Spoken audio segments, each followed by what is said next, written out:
So moving forward in our primer series, in this video, we will learn about the remaining features of the top bar. In the last video, we have covered the indicator section, different chart types and the time interval. Now we will see all these functions. So if I start from the right, this is our right panel. So all these options we'll be covering in the next video. I have just shown you for the information. So this is our widgets. So if we click on these dots, the widget section, so make sure you have ticked all these options. So suppose your time interval is not checked here, so you will not be able to change your time interval and you will be wondering what to do, right? So make sure that you have ticked on all the widgets. So that is one thing. Now this option is your layers. So what is layers? By layers option, you can see all your indicators applied on your chart at one place and you can change their settings. So right now I have applied only candlestick and volume. So let me apply a few more indicators, RSI. Then I am also adding MACD. So you can see these layers, it is being added and you can click on this. Suppose you want to change the setting of RSI, you can click on here and you can click on the RSI and this setting has appeared, right? You can also shift the RSI up, down here, from here shifting the pane. So you can explore these things, you can delete it, you can hide it, you can unhide it. So all these options can be done from the layers. In the last video, I told you that it can also be done from this arrow button. Now this is about the settings. So this setting option, it includes all the settings of our charting software. This is the chart setting. These are the axis setting, coordinate setting, the legend setting, the event setting, order flow. So all these settings I will be explaining in one single video. So let's close it as of now. These are the buy sell trading panel. Okay, so if you're trading from our charts, you can use these trading panels. So how will you trade? I'm again opening the right panel and from here you can see log into your broker for live trading. So you can click on your broker. Suppose you're using Fires, you can click on here, then you click on here and you have to put your user ID and password and you can click with your broker. So after you are connected with your broker, you can use this buy and sell trading panel to execute your orders. And your orders will be shown here in the ledger section. So we'll be covering all these features. Here we have an interesting feature, it's called bar replay. Suppose you want to see what the market has done during the entire day, you have to click on the bar replay here. And now from which place you want to start the bar replay, you can simply double click over it. Now your bar replay option is ready.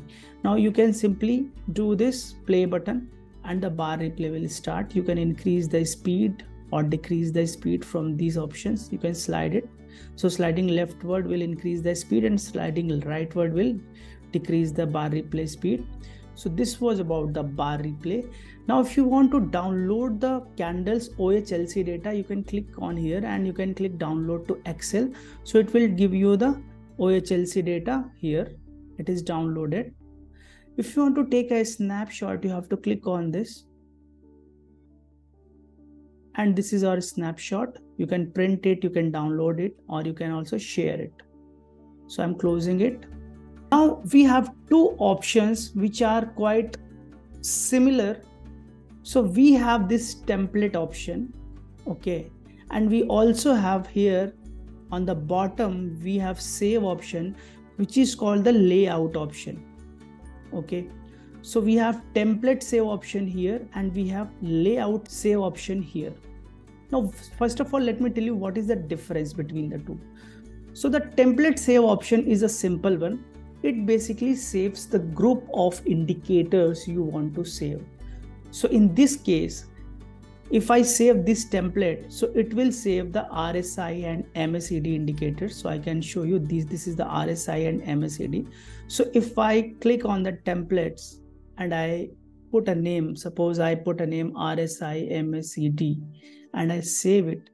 So each time I open this template, this RSI MACD, each time it will open these two indicators. Suppose I click on this Ichimoku. So this is my Ichimoku template. If I click on again RSI MACD, now these two indicators are open. So this template save option is for saving group of indicators. So I can use my same indicator setting for different stocks or different symbols. However, this save button, save layout, it is a little bit advanced. So if you save a layout, what it will do, it will save your chart types. Suppose you have applied a cluster chart or imbalance chart, it will save the chart types. It will also save all your drawings, okay, along with the indicators. So let me tell you how to save a layout. So to save the layout, you have to click on the save. Now you have to click on the create new layout. Now you put a name. Suppose you want to make the name as new layout. Now you want to create it. So your new layout is created, but it is not saved yet. So you have to click again and you have to save layout. Now this layout is saved, but if you click on here, you will not be able to see this layout. So what you have to do is you have to refresh the charts once. Now you see your chart type, your indicators, MACD. So here you can see this new layout is there. So all this is saved here. This is how this layout and templates are different. Now we have one more interesting button over here, which is called reset app defaults. So let me tell you friends, what happens. Sometimes, this is very important, sometimes your layouts may go corrupt because of any reason.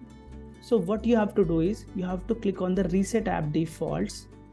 Or if you're facing any problem in your charts are getting slow because of any reason, you have to reset your app defaults so that your charts will start working again properly. So I hope I could give you a fair idea about all the options in the top bar. Thank you guys.